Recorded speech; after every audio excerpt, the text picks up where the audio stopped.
So, there's two big things that make me grin ear to ear with this week's episode of Chainsaw Man. The first of which has to be my boy Denji's reaction to his first squeeze being completely disappointing, to then a completely different reaction when Makima decides to manipulate him as she does, and he's basically on cloud 9. But then you also have the Gun Devil stuff, and holy shit, the way they're utilizing the names, because ever since that car ride with Makima and the way she explained how a devil's name represents how powerful they are just at a first glance, and the longer they're around, the stronger they get. I was expecting from the get-go Gun Devil would be powerful alongside Chainsaw Devil, because those names are intimidating and going to be a lot more, menacing than Latte Devil, right? But then to see the essentially nuclear blast that the Gun Devil can do, as poor little Aki is just looking in horror of what happened, they are doing such a good job at making motivations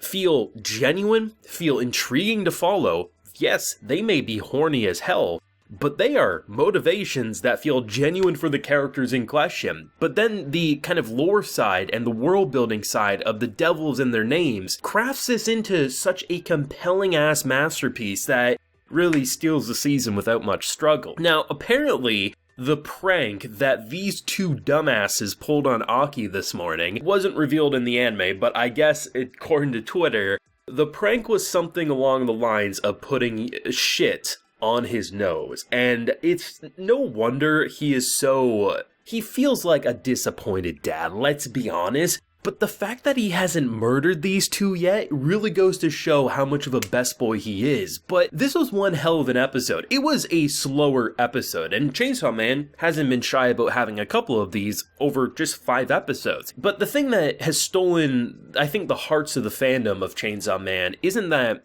the fights are cool. Those are amazing, but it's the fact that the characters are always first and foremost. And an episode like this really gets us acquainted with backstories, gets us acquainted on arguably the biggest threat we've had to accept so far, which is the Gun Devil. I mean, just thinking of what a Gun Devil can do, imagine if there was a Nuke Devil. I mean, a nuke can destroy a country. If you had a devil named after that, you could probably destroy the world with a single attack, right? It's kind of nutty. But what I like about Denji is, I've talked about it over every video, and I'm going to continue doing so, not only because it continues to be relevant, but not everyone's going to have seen every video I've done on this show. But his motivation, it stems from basic human desire, which is intimacy, right? And he comes from someone who didn't even have jam on his toes, and now he's getting all these things. And then he comes to Power, who actually delivers on the promise, 3 squeezes. Unfortunately for him, she pads her bra, and everything about that connection it disappointed him. It didn't live up to expectations. It basically reminds me of girls who basically, when they have, their first time with, their boyfriend in high school or whatever, and they last, 2 seconds, right? And it's just, that absolute disappointment. That's pretty much what Denji felt when it came to the boob squeezes towards Power.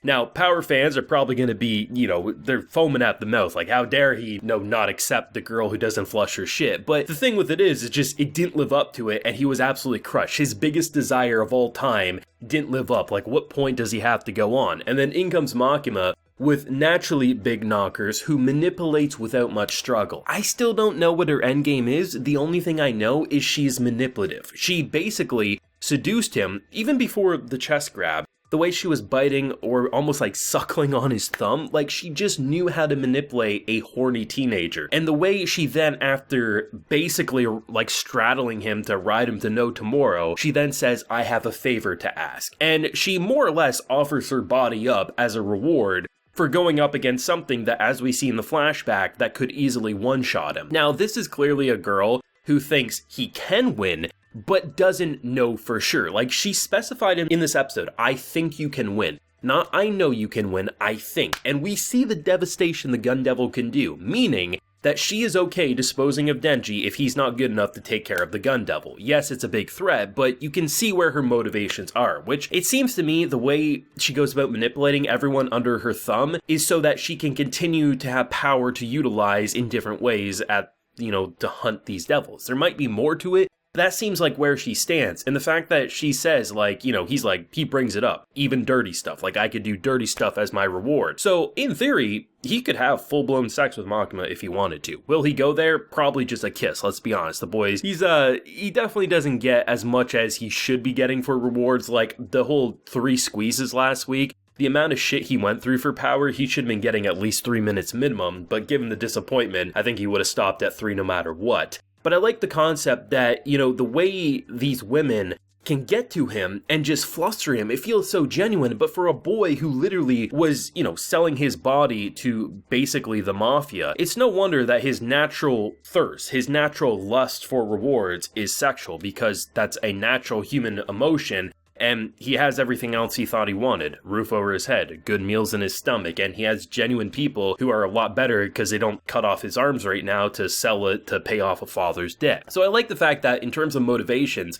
it feels good. And then by giving the flashback, like with this poor family, man, like I wasn't sure where they were going with it. It had this like really nice soundtrack playing, and then they blew away the damn house. And then you just see the flashback with some of the other agents there, and to see that Aki was basically the 6th replacement and being like, you know, just staring at a grave. They're doing a great job at capturing character motivations and beliefs, whether revenge, whether for titty crabs, but they're doing it to make it feel entertaining through and through. So even in an episode that didn't really have action, you still had your eyes glued to the screen. And then when it came to this humanoid Geodude, this head with like arms walking around, and then when it got basically levitated by the ghost, it basically looks like if Pokemon turned real, that's what a Geodude would look like in terms of real life. I can't unsee it, and I don't want you to unsee it either. But they did a really good job at the end because it was quick, it was exciting, but it got your mind racing. And then when you see the endless staircase and then they transition to the new ending song, it's perfect because the new ending song, ED5, kind of reminds me of what you would associate like a detective series, like a mystery series, a thriller series. But honestly, by the end of it, it kind of gave me like the impression that if it was one more step to the right,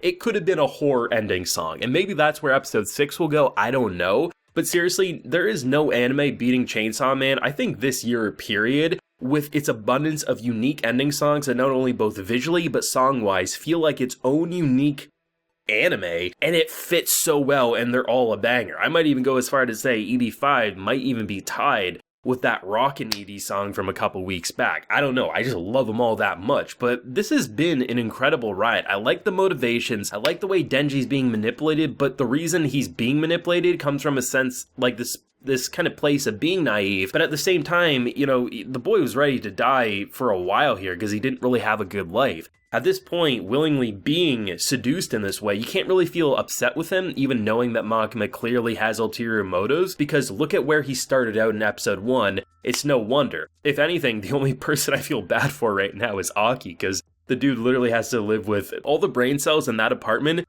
are in his own head, and they're slowly but surely dissolving the more power or Denji speaks or does stupid shit to him, and I truly feel bad for the boy. But I mean, Chainsaw Man is tight, it's hot, it's one of this year's best hands down, and it's just getting better from here. I'm excited to see where they're gonna go. The whole ghost was really cool, levitating, or the almost like JoJo level stand grab, which was pretty cool, but I'm loving this one, and I'm sure I'm not alone. But thoughts and feelings down below, leave a like if you enjoyed, subscribe if you're new around here. You can also consider supporting the Patreon if you want to see my full live reaction to today's episode. You can also get video shoutouts like a few individuals are getting today. We got Stefan Nguyen, Stephanie Alala, and CTH. So I appreciate the support, everyone. And until next time, everyone, please take care. Have a good one.